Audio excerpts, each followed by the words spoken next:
एक दिन हजरत मोहम्मद सल्लल्लाहु अलैहि वसल्लम जंगल के पास से गुजर रहे थे। तभी उन्होंने देखा कि एक यहूदी ने एक हिरण को बांध रखा है। जैसे ही उस हिरण की नजर नबी पाक सल्लल्लाहु अलैहि वसल्लम पर पड़ी, वह रोते हुए बोल पड़ा, या रसूल अल्लाह, या हबीब अल्लाह, आज सुबह मैं अपने बच्चों को छोड़कर खाने की तलाश में निकला था। उसी दौरान यह यहूदी आया और मुझे पकड़कर बांध दिया। सुबह से अब तक मैं यूं ही कैद हूं। या रसूल अल्लाह सल्लल्लाहु अलैहि वसल्लम, मेरे छोटे छोटे बच्चे हैं। सुबह से मैंने उन्हें दूध नहीं पिलाया। वह मुझे ना पाकर परेशान हो गए होंगे। शायद उनका गला दूध ना मिलने की वजह से सूख गया होगा। या रसूल अल्लाह सल्लल्लाहु अलैहि वसल्लम, मेरी आपसे इल्तिजा है कि आप मेरी मदद करें। मुझे मेरे बच्चों से मिलने और उन्हें दूध पिलाने की इजाजत दिला दें। हिरण्य की दर्द भरी गुजारिश सुनकर हजरत मोहम्मद सल्लल्लाहु अलैहि वसल्लम की आंखों से आंसू छलक पड़े। आपने उस यहूदी से फरमाया, ऐ यहूदी, तुमने इस मासूम हिरण्य को क्यों बांध रखा है? यहूदी ने जवाब दिया, मैंने इसका शिकार किया है। जंगल के जानवरों का शिकार करना जायज है, इसलिए इसे बांधा है।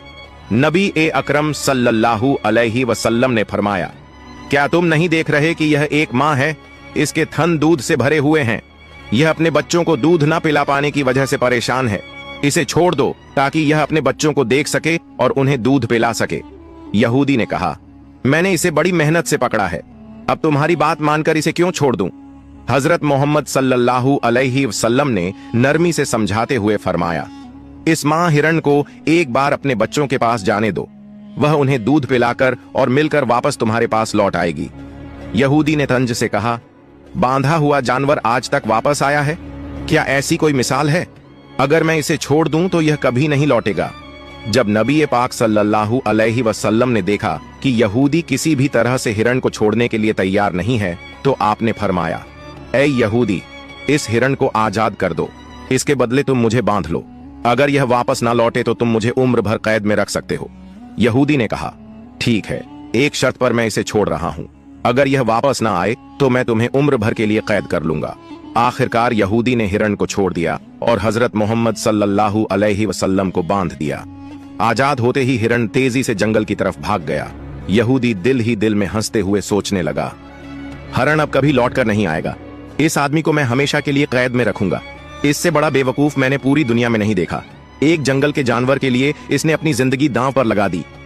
हरण तेजी से अपने बच्चों के पास पहुंचा। बच्चों ने उसे देखकर हैरानी से पूछा, अम्मा, आप सुबह से कहां थीं? हम आपका इंतजार करते करते थक गए। बिना दूध के हमारा गला सूख गया है। क्या हो गया है कि आप हमें छोड़कर चली गई थीं? मां हरण ने बच्चों को समझाते हुए कहा, मेरे प्यारे बच्चों, आज सुबह जब मैं तुम्हारे लिए खाने की तलाश में निकली थी तो एक यहूदी ने मुझे पकड़ लिया। वह मुझे बांध कर ले गया। फिर अल्लाह के प्यारे नबी सल्लल्लाहु अलैहि वसल्लम उस रास्ते से गुजरे। मैंने उनसे तुम्हारी हालत के बारे में कहा और उनसे मदद की गुहार लगाई। हरण ने आगे कहा, नबी करीम सल्लल्लाहु अलैहि वसल्लम ने मेरी मदद करने के लिए खुद को उस यहूदी के पास गिरवी रख दिया ताकि मैं तुमसे आखिरी बार मिल सकूं। अब मुझे वापस लौटकर जाना होगा क्योंकि मैंने वादा किया है कि मैं जरूर लौटूंगी।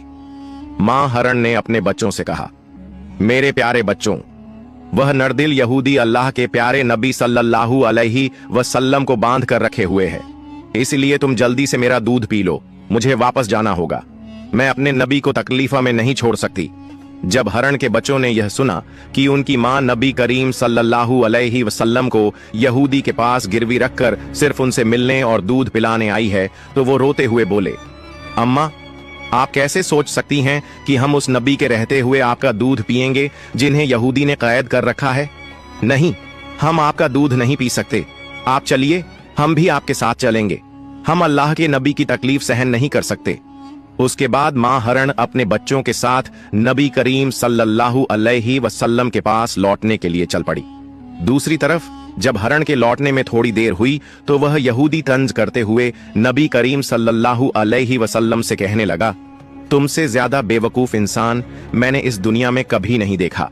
एक जंगल के हरण के लिए तुमने खुद को मेरे पास गिरवी रख दिया। क्या तुम वाकई सोचते हो कि वह हरण वापस आएगा? कयामत तक वह हरण लौटकर नहीं आएगा और कयामत तक तुम मेरी कैद में रहोगे। यह सुनकर नबी करीम सल्लल्लाहु अलैहि वसल्लम ने बड़ी नरमी से कहा, ऐ यहूदी, थोड़ा सब्र करो। वह हरण जरूर लौटकर आएगा। अल्लाह की मर्जी से वह तुम्हारे पास वापस आ जाएगा। यहूदी हंसते हुए बोला, ए मोहम्मद, अपनी इन अलौकिक कल्पनाओं को छोड़ दो। मैं पूरे यकीन के साथ कह सकता हूं कि वह हरण कयामत तक वापस नहीं लौटेगी। इस तरह कुछ समय और बीत गया। यहूदी मन ही मन सोचने लगा, मोहम्मद को बंधक बनाकर मैं इसके साथियों से बहुत सारा धन वसूल करूंगा। क्या कभी कोई हरण इंसान की ममता के कारण लौट कर आया है? थोड़ी देर और बीतने के बाद यहूदी ने देखा कि न सिर्फ हरण लौट कर आ रही है, बल्कि उसके साथ उसके बच्चे भी हैं। यह देखकर वह हैरान रह गया। फिर नबी करीम सल्लल्लाहु अलैहि वसल्लम ने हरण से पूछा, ऐ हरण, तूने अपने बच्चों को साथ क्यों लाया? वादा तो यह था कि तू अकेले लौटेगी। मां हरण ने जवाब दिया, या रसूल अल्लाह, जब मैं अपने बच्चों के पास पहुंची और उन्हें बताया कि अल्लाह के प्यारे नबी सल्लल्लाहु अलैहि वसल्लम ने खुद को एक यहूदी के पास गिरवी रख दिया ताकि मैं तुमसे आखिरी बार मिल सकूं और तुम्हें दूध पिला सकूं, तो मेरे बच्चों ने रोते हुए कहा, अम्मा, आप कैसे सोच सकती हैं कि हम अल्लाह के नबी को बंधन में छोड़कर आपका दूध पिएंगे? नहीं, हम ऐसा कभी नहीं कर सकते। उसके बाद मेरे बच्चे भी मेरे साथ चल पड़े। मां हरण ने आगे कहा, अगर मेरी वजह से आपको किसी तरह की तकलीफ हुई हो तो मुझे माफ कर दीजिए। मैंने जाने अनजाने आपको परेशानी दी। फिर नबी करीम सल्लल्लाहु अलैहि वसल्लम ने यहूदी की तरफ देखा और फरमाया, ए यहूदी, देखो, तुम्हारा हरण लौट आया है। वह अकेला नहीं आया, बल्कि अपने बच्चों को भी साथ लेकर आया है।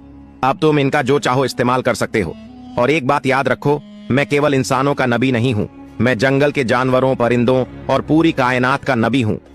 यह बात कहकर जब नबी करीम सल्लल्लाहु अलैहि वसल्लम जाने लगे तो वह यहूदी पीछे से पुकारते हुए बोला, या रसूल अल्लाह, या हबीब अल्लाह, वह हरण जो आपकी ममता में वापस लौट आया, मैं समझ गया कि आप अल्लाह के सच्चे नबी हैं।